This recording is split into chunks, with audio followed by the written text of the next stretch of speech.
ሶ አንደኛ ሌላኛው ስለ ዩኒፊኬሽን ኦፍ ኢታሊ ዩኒፊኬሽኑ ምን ይመስላል የኢታሊ ዩኒፊኬሽን so unification of Italy in the 1815 the Congress of Vienna ማለት የኢታሊ ዩኒፊኬሽን የጀመረው እዚህ ጋር ነው so የኢታሊ ዩኒፊኬሽን የጀመረው የት ነው ከተባላችሁ ኮንግረስ ኦፍ ቪየና ላይ መቼ በቃ 1871 ላይ መች ፍራንኮ ፕሩሻወር ላይ ፍራንኮ ፕሩሻወር ላይ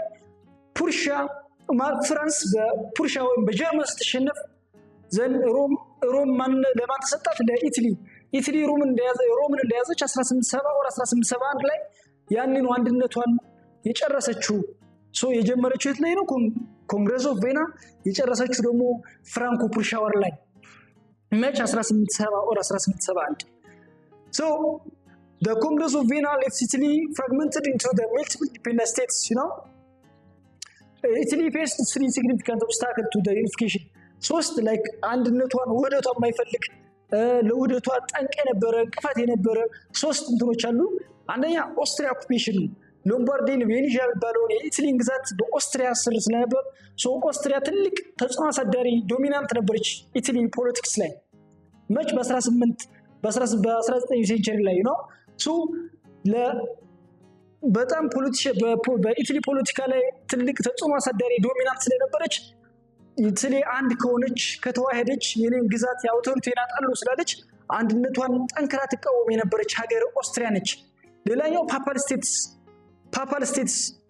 ፓፓል ስቴትም ትልቅ ኦብስታክል ነበር ለኢታሊ ዩኒፊኬሽን and independent states independent states also occupation ፓፓል ስቴትስ እና ጳጳሱ ምክንያቱም የቸርች እንትኖቹ ጳጳሶቹ መሬት አስተዳደር ነበራቸው ግዛት ተሰጣቸው ነበር ሶ ኢታሊ አንድ ከሆነች ሙሉ በሙሉ የኢታሊ ሙሉ በሙሉ አስተዳደር በፖለቲካ ስር ስለሚሆን የቸርች የቤተክርስቲያን ጣልቃ ገብነት ሙሉ በሙሉ ይወድማል ብሎ ሐሳብ ስላላቸው ኢታሊ አንድ እንድትሆን አይፈልጉም ትልቅ እንትናቸው ፖፖቹ so the unification of Italy was driven by the rise of nationalism so Italy unification ትልቅ ምን የተጫወቱት እነማን ናቸው ናሽናሊስቶች ወይም ሪቮሉሽናሪስት ባሉት and influential like ማዚኒ ካቡር and ጋርባልዲ እነዚህ ናሽናሊስት ናቸው የኢታሊ ናሽናሊስት ትልቅ መስዋዕትነት ትልቅ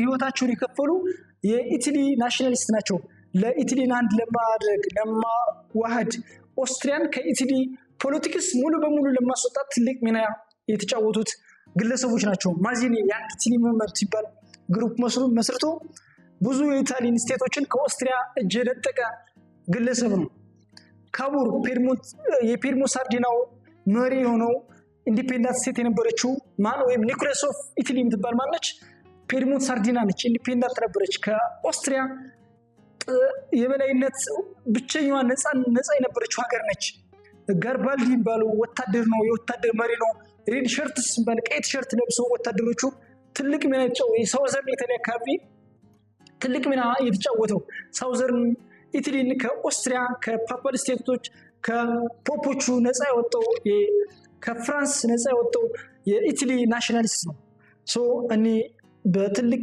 እንትናቸው ግለሰቦች ናቸው ለኢታሊ ዩኒፊኬሽን ትልቅ ሚና የተጫወቱ ሶ እነማን እንደሆኑ አንደርስታንድ ማድረግ አለባችሁ ተማሪዎች ሶ ኦብስታክል ቱ ኢታሊ ዩኒቲ ነው አንደኛ ቅድም እንዳልኩ ኦስትሪያ ኦኩፔሽን ነው ላይክ ኦስትሪያ በኢታሊ ላይ በኢታሊ ፖለቲክስ ላይ ያላት ተጽዕኖ ሶ ኦስትሪያ ሎምባርዲን ቬኔዚያ ኦስትሪያ ነበር ፓፓል ስቴቱን ደግሞ ኢንዳይሬክትሊ ኮንትሮል ታደርገው ነበር ይሄ ሁሉ ለኢታሊ ዩኒፊኬሽን ኦብስታክል ነበር ኢታሊ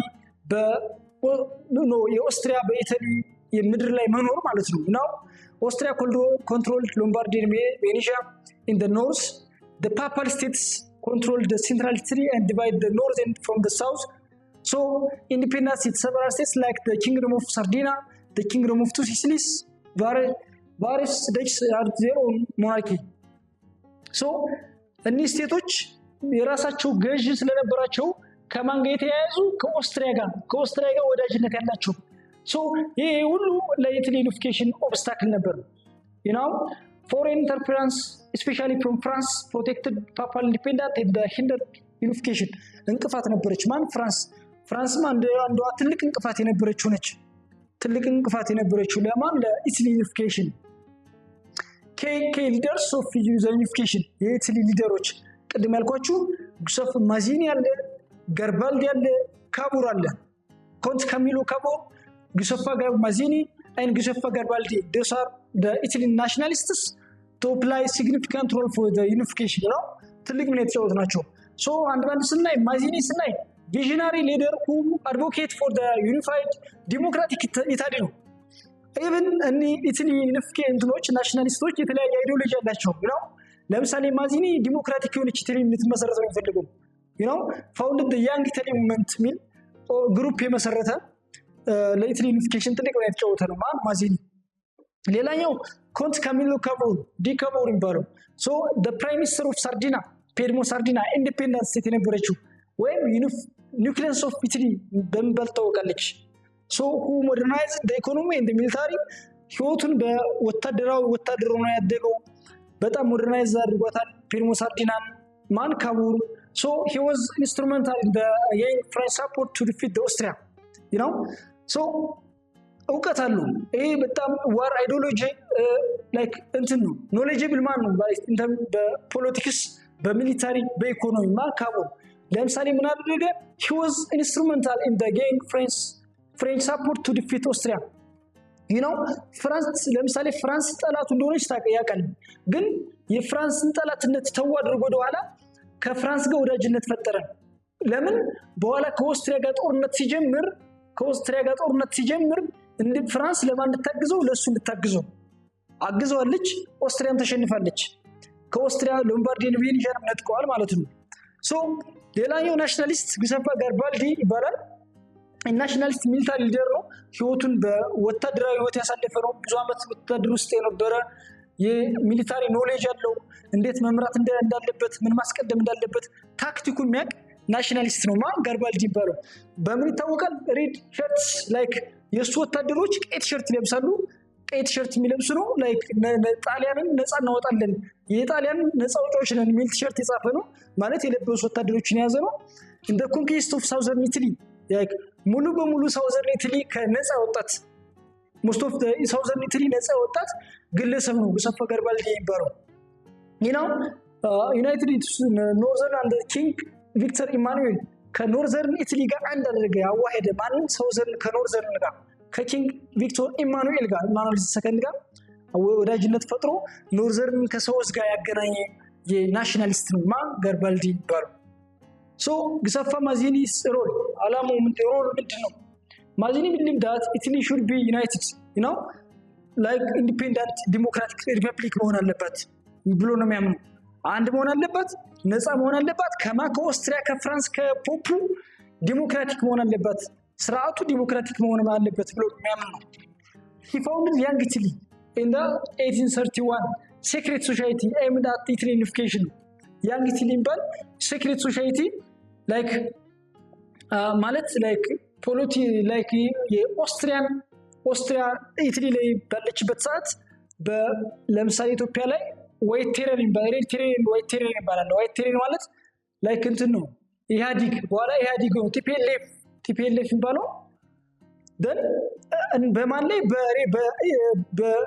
እንትን ላይ በደርግ ላይ እርምጃ ይወስዱ የነበረው ግሩፕ ነው ላይክ ሴክሬት ግሩፕ ነው so ኢታሊ ደግሞ ያንግ ኢታሊ ሙቭመንት በማዚኒ የተመሰረተ በኦስትሪያ ላይ እርምጃ ይወስድ የነበረ ግሩፕ ነው ማዚኒ lead the 1848 revolution in ሮም ላይ መርቶታል ሪቮሉሽን አመጹ ማለት ነው መች በ1848 ሮም ነፃ መውጣት አለበት ከፍራንስ ብሎ ማለት ነው establishing the short-lived Roman Republic before its own overthrow by the French force his efforts inspired future generation of Italy nationalists በጣም like እንትን ስለሆነ በጣም ጠንካራ መንፈስ ስላለው አልበገርነት ስለ አይዲዮሎጂ ስላለው ከታች ያሉትን ጀነሬሽኖችን ሞቲቬት ያደርጋቸዋል ኢንስፓየርድ ያደርጋቸዋል በጣም ያነሳሳቸዋል ይሰብካቸዋል እንዲነሱ ለሀገራቸው እንዲቆሙ መስዋዕትነት እንዲከፍሉ so ይሄ ሁሉ ትልቅ ሚና ተጫውቷል ለማን ለኢታሊ ዩኒፊኬሽን ኮንት ካሚሎ ካቡር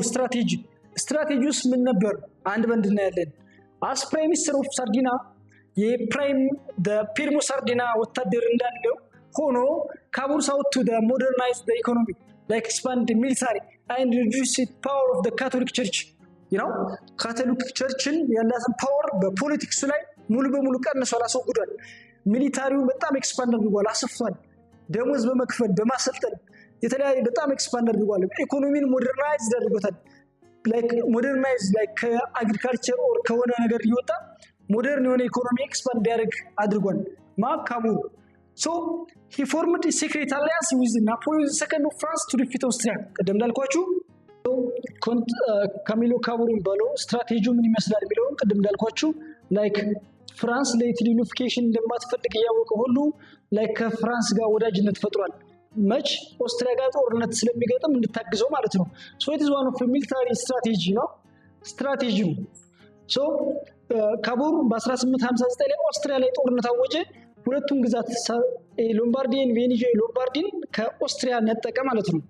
so ካሙሩ ዲፕሎማቲክ ስኪልስ ወይ ቪታል ኢንደርባሲክ ለኢትሊ ዩኒፊኬሽን ማለት ትልቅ ሚና ተጫውቷል።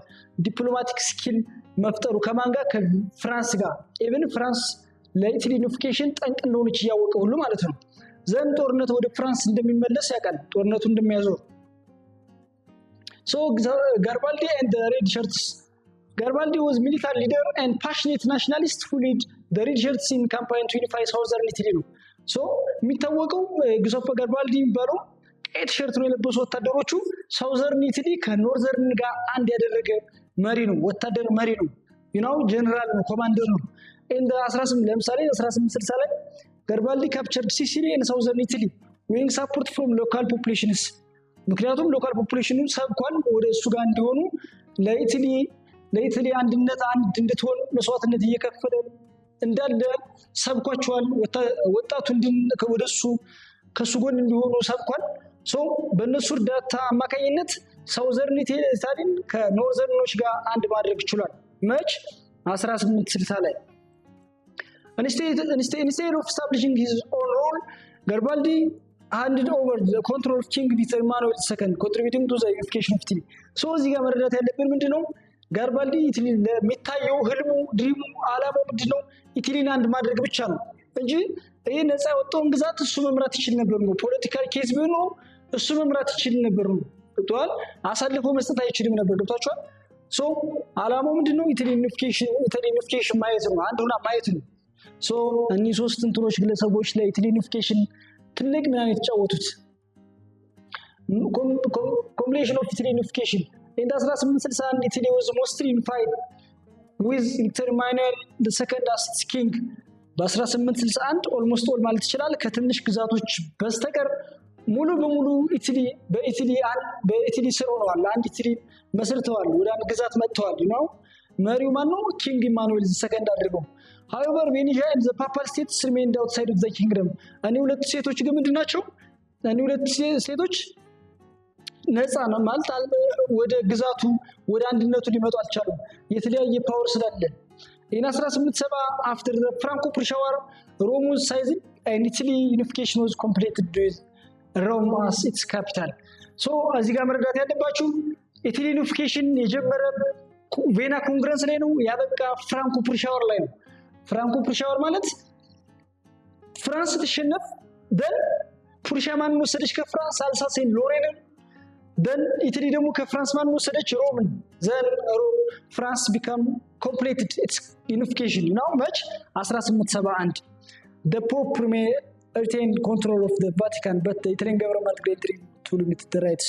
so ኢታሊ ዩኒፊኬሽን የጀመረው ቬና ኮንግረስ ላይ ነው፣ ያበቃ ፍራንኮ-ፕሩሺያ ዋር ላይ ነው መች 1870 ላይ ሮምን ሲይዙ ማለት ነው። so ሌላኛው ቶፒክ ቻሌንጅስ አፍተር ዩኒፊኬሽን ነው። ኢታሊ ላይ ላይክ ከዩኒፊኬሽን በኋላ ቻሌንጅ አጋጥሟታል፣ ብዙ ቻሌንጅ አጋጥሟታል። ምክንያቱም ሪጂናል ዲቪዥን ኖርዘሩ ኢንዱስትሪያላይዝድ ነው፣ ሳውዘሩ አግራሪያን ነው። ላክ ኦፍ ኤክስፒሪየንስ፣ ምክንያቱም ለብዙ ዓመት ያህል በውጭ ወራሪ ኃይል ነበር ፖለቲክሱ ዶሚናንት ነው የነበረው፣ የሚተዳደሩ የነበረው ኮንስቲቱሽኑ ኤቭሪቲንግ ኮንትሮል የሆነ የነበረው በውጭ ሀገር ስለሆነ ሶ ላክ ኦፍ ኤክስፒሪየንስ ኢን ሰልፍ ገቨርንመንት ነው።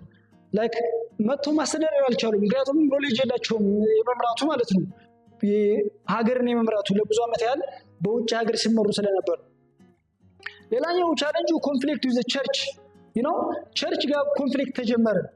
ሮማን ካቶሊክ ቸርች ኦፖዝድ ኒው ገቨርንመንት ምክንያቱም ለምንድን ነው ሮማን ካቶሊክ ቸርች ጳጳሱ ላይክ ኢታሊ አንድ ከመሆኗ በፊት ግዛት ነበር ያስተዳድር ነበር። ያን ግዛት እንደፈለገ ያደርግ ነበር። ሪሶርሱን ይሰበስባል፣ ታክስ ይቀበላል፣ ኢኮኖሚው እንትን ይላል ነው። ዘን ኢታሊ አንድ ከሆነች በኋላ ግን ሙሉ በሙሉ ግዛቱን ስላጣ የአዲስ የመጣውን ገቨርንመንት ሙሉ በሙሉ የተቃወሙ ነው። ሙሉ በሙሉ የተቃወሙ ሌዲንግ ቱ ቴንሽንስ ይሄ ሁሉ ወደ ላይክ ፍጥጫ እንዲገቡ አድርጓቸዋል።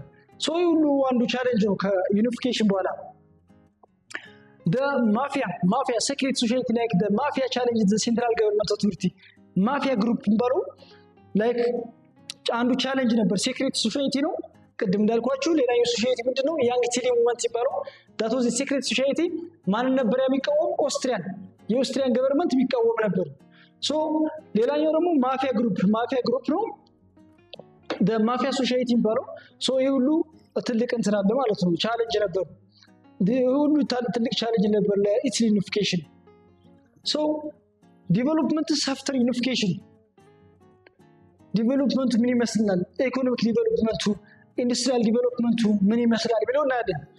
ዲስፓይት ቻሌንጅስ ምንም እንኳን ቻሌንጅ ቢኖር ቅድም ያልኳችሁ ከቸርች ጋር ኮንፍሊክት፣ ሪጂናል ዲቪዥን ቢኖር፣ ላክ ኦፍ ሰልፍ አድሚኒስተር ሰልፍ ገቨርንመንት ቻሌንጅ ቢኖር፣ ይሄ ሁሉ እንዳለ ሆኖ ላይክ ዲቨሎፕመንት ነበር።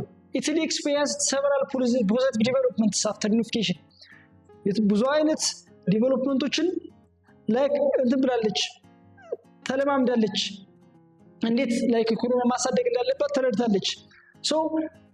ስታንዳርዳይዝ ኢታሊያን ላንጉዌጅ ሄልፕድ ዩናይት ዘ ካንትሪ ኢንዱስትሪያላይዜሽን ኤንድ አርባናይዜሽን ግሮ ፓርቲኩላርሊ ኢን ዘ ኖርዘርን ኢታሊ።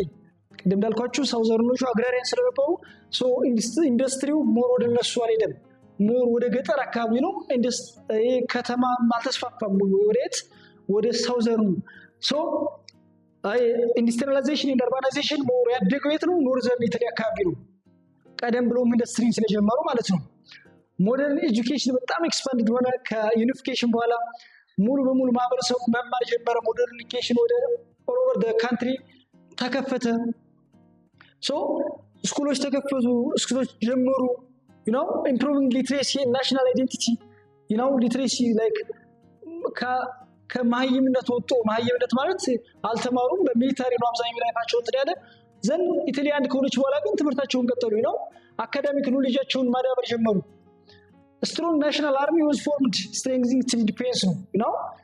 ኢታሊ ሌላ ጊዜ ጠላት መምጣቱ ስለማይቀር ብላ የሚል ሀሳብ ስላላት ወደ አፍሪካ ላይክ ግዛቴን አስፋፋለሁ የሚል አይዲዮሎጂ ስላዳበረች ምን ኢኮኖሚዋ ላይ ምን ኢንቨስት ማድረግ ጀመረች? ሚሊታሪ ላይ ሚሊታሪን በጣም አጠናከረች፣ ወታደራዊ ኃይሏን አጠናከረች። ማንም ጠላት በቀላሉ ሊወራት አይችልም። የሁሉ ዲቨሎፕመንት አንደኛ አርም ላይክ ስትሮንግ ናሽናል አርሚ፣ ሞደርን ኤጁኬሽን፣ ኢንዱስትሪያላይዜሽን እና አርባናይዜሽን አድጓል። ከመች በኋላ? ከዩኒፊኬሽን በኋላ ኢታሊ አንድነቷን ከመሰረተች በኋላ። ሌላኛው ቶፒክ ደግሞ ዩኒፊኬሽን ኦፍ ጀርመኒ። ቅድም እንዳልኳችሁ ጀርመንም አንድ ከመሆኗ በፊት በፖለቲካል በውጭ በያለን ሀገር ተወራ ነበር፣ የውጭ ሀገር ነበር። ኤቭሪ ፖለቲክስ ዶሚናንት አድርጎት የነበረው ፖለቲካል ዲስዩናይትድ ነበር። ይህም ዩኒፊኬሽን ኦፍ ጀርመንም ከመጀመሪያው እስከ መጨረሻው አንድ ባንድ እናያለን። ላይክ ስቴፖችን ከመጀመሩ እስከ መቼም እንደሆነ አንድ ባንድ እናያለን። በጀርመን ኮንፈሬሽን መች 1815 ላይ in 1815 the Congress of Vienna created the German Confederation.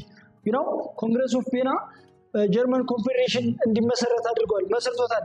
39 ሰፓሬት ስቴትስ ያለው ኮንፌዴሬሽን ተመስርቷል። because of what? Because of Congress of Vienna. Austria dominated while small German states failed Prussia control. ኢታሊ ላይ እንደነበረችው ሁሉ ኦስትሪያ ጀርመን ፖለቲክስ ላይ ተጽዕኖ ታሳድር ነበር። ኦፖዚሽን ላይክ ማን ኦብስታክልስ ሲባሉት ለጀርመን ዩኒፊኬሽን ወይም ኦፖዚሽን ሲባሉት አንደኛ ኦስትሪያ፣ ራሽያ፣ ፍራንስ፣ ካቶሊክ ስቴትስ። እነዚህ እነማን ናቸው? ኦስትሪያ ምክንያቱም በፖለቲክስ ዶሚናንት ነበረች። ራሽያ፣ ፍራንስ፣ ካቶሊክ ስቴቶች ለኢታሊ ዩኒፊኬሽን ማየት አይፈልጉም ነበር፣ ተቃራኒ ነበሩ ከናሽናሊስቶች ጋር ማለት ነው። early attempts at unification 1848 ሪቮሉሽን ማለት ነው። የመጀመሪያው ሙከራ አንድ ለማድረግ የሞከሩት ሙከራ ወይም አመጽ በ1848 ሪቮሉሽን ጀርመን ሊበራልስ tried to unify the German speaking states ጀርመን ቋንቋ የሚናገሩትን ሁሉ በሌላ ሀገር ተወሩ ያሉትን ግዛቶች አንድ ለማድረግ ሞከሩ ነፃ ለማውጣት ሞከሩ። so emphasis on linguistic culture unity education ማለት እነሱን አንድ በማድረግ በላንጉጅ አንድ የሆኑትን በካልቸር አንድ የሆኑትን በኤጁኬሽን ከነዚህ አንድ በማድረግ ጀርመን ዩኒፊኬሽንን ጀምረዋል። መቼ 1848 so የጀርመን የመጀመሪያው አመጽ አንድ ለማድረግ የተጀመረው መቼ ነው ከተባላችሁ 1848 ሪቮሉሽን ላይ the revolution failed due to divide the ruling class on the government type በስቴቱ የተለያዩ ገቨርንመንት ማለት ያንዱ ገቨርንመንት ነፃነት ወጣ የማይፈልግ ሊሆን ይችላል። ያንደኛው ነፃነት ወጣ ሊፈልግ ሊሆን ይችላል። so ፖለቲካ የተለያዩ ፖለቲካል አይዲዮሎጂ ስላላቸው በቀላሉ ማሳካት አልቻሉም። ውድቅ ሆኗል። ይሄ አቴምፕት የሙከራ ውድቅ ሆኗል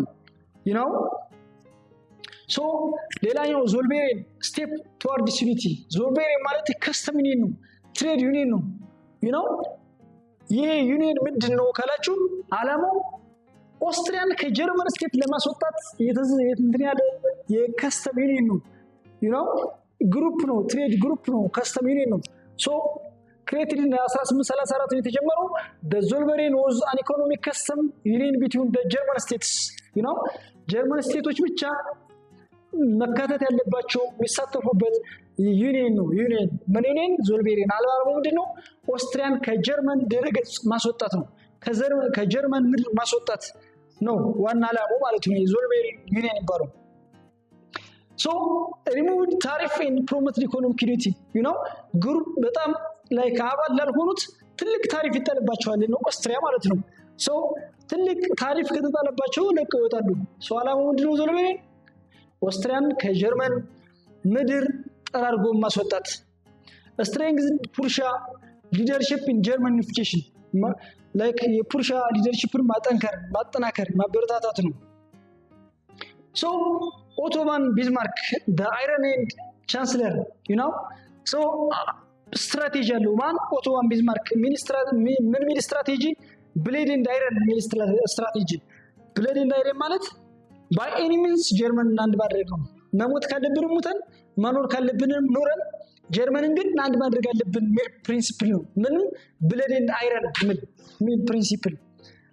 Bismarck's the Junkers and Prime Minister of Prussia was the key figure in the German unification ትልቅ ሚና የተጫወተ የጀርመን ሊደር ማኑ ቢዝማርክ ኦቶማን ቢዝማርክ ለጀርመን ዩኒፊኬሽን ትልቅ መስዋዕትነት የከፈለ ሊደር ነው። so ከዛ በኋላም የጀርመን ንጉስ የሆነው ነው ኦቶማን ቢዝማርክ ማለት promoted real politics achieving goals through any means necessary war lies broke treaty by any means ማለት በጦርነትም ከሆነ ሞተንም ከሆነ ተሰብረንም ከሆነ ሰውነታችን አፍርሰንም ከሆነ ግን መጨረሻችን ጀርመን አንድ ማድረግ አለብን ሚል አይዲዮሎጂ አለው advocated for the blade and iron policy emphasizing military power so ቅድም እንዳልኳችሁ blade and iron ማለት by any means ነው through any means necessary ማለት ነው በወር ላይስ ብሮክ treaty መኖርም ካለብን መሞትም ካለብን ስምምነታችን አፍርሰንም ቢሆን አንድ ማድረግ አለብን ሚል ፕሪንሲፕል ነው ብሌድ ኤንድ አይረን። የማን ፕሪንሲፕል? ኦቶማን ቢዝማርክ። so ቢዝማርክስ ዋር ፎር ዩኒፊኬሽን ጦርነቶችን አንድ ባንድ እናያለን። 3 ጦርነት አካሂዷል። ከ3 ጦርነት በኋላ ግን ጀርመን አንድነቷን መስርታለች። የመጀመሪያው ጦርነት ዳኒሽ ዋር ፕሩሺያ and Austria defeated the Denmark over the Schleswig Holstein so ፕሩሺያ የራሱ ቅድም ካወር ከፍራንስ ጋር ሚሊታሪ አላያንስ እንደፈጠረው ሁሉ ፖለቲካል አላያንስ እንደፈጠረው ሁሉ ቢዝማርክም ከኦስትሪያ ጋር ኦስትሪያ ጠላቱ እንደሆነች ለዩኒፊኬሽኑ በተወዳጅነት ፈጥሮ የፊቱን ስለሆነ ወዳጅነት ፈጥሮ ዴንማርክን ማሸነፍ ይችላል። ስቼሎሲንግ ሆልስታይን የሚባለውን ግዛትም ነጥቋታል። ዘን ስቼሎሲንግ የሚባለው ምንድነው? የሙሉ በሙሉ የማን ግዛት ነው? የፑርሻ ግዛት ነው። በላንጉጅም በካልቸርም በሪሊጂየስም የፑርሻ ናቸው። ምንም እንኳን በፊት የዲንማርክ ወራው ቢሆን ማለት ነው ይዘው ብትቆይም ዘን ሌላኛው ሆልስታይን አላማው የካቡር አላማ ምንድነው? ኦስትሪያ ስላገዘችው ሆልስታይንን ለማሰጠ ለኦስትሪያ ሰጠ ኦስትሪያ ሰጥቶ ዘን ከዛ በኋላ ደግሞ ኦስትሮ ፕሩሻ ላይ ደግሞ ሆልስታይን ነጥቋታል። ዘን ኦስትሮ ሌላኛው ጦርነት ደግሞ የመጀመሪያው 1864 ሁለተኛው 1866 ሶስተኛው 1870 እስከ 17 ድረስ ኦስትሮ ፕሩሺያን ዋር ማርች 1866 Prussia defeated Austria and formed the Northern German Confederation. Austro-Prussia War. Prussia defeated Austria አሸነፈች and formed Northern German Confederation መሰረተች። ሆልስታይንን ነጠቀች ከኦስትሪያ። ሙሉ በሙሉ ኦስትሪያ ከፑርሺያ ግዛት ለቃ ወጣች። ሶስተኛው ጦርነት ፍራንኮ ፕሩሺያ ዋር። Prussia defeated France leading to proclamation of the German Empire. ፍራንኮ ፕሩሺያ ዋር ላይ ፕሩሺያ ዲፊት ላይ ከዚህ ጋር ፕሩሺያ ማንን አገኘች? አልሳሲን ሎሬን የሚባለውን የፍራንስን ግዛት ነጠቀች ፍራንስ ከተሸነፈች በኋላ። ኦስትሮ ፕሩሺያ ዋር ላይ ኦስትሪያ ዲፊትድ ባይ ፕሩሺያ at the battle of ሳድዋ የሚባል ቦታ ላይ ፍራንስ ደግሞ የት ላይ? ሴዳን ላይ ተሸነፈች። Proclamation of the German Empire. Following the Franco-Prussia War, German Empire was proclaimed at Versailles. Following the Franco-Prussia War, German Empire was proclaimed. በዚህ ጦርነት ላይ ፍራንኮ-ፕሩሺያ ዋር ላይ the German Empire was proclaimed at Versailles ላይ ነው ትላለች። Versailles ላይ ነው like አንድነቷን ያወጀች። King William II of Prussia became the first ቄዛር ወይም ኪንግ ሆነ። ዊሊያም II የፕሩሺያ ንጉስ ሆነ። marked the unification of German under the Prussia leadership.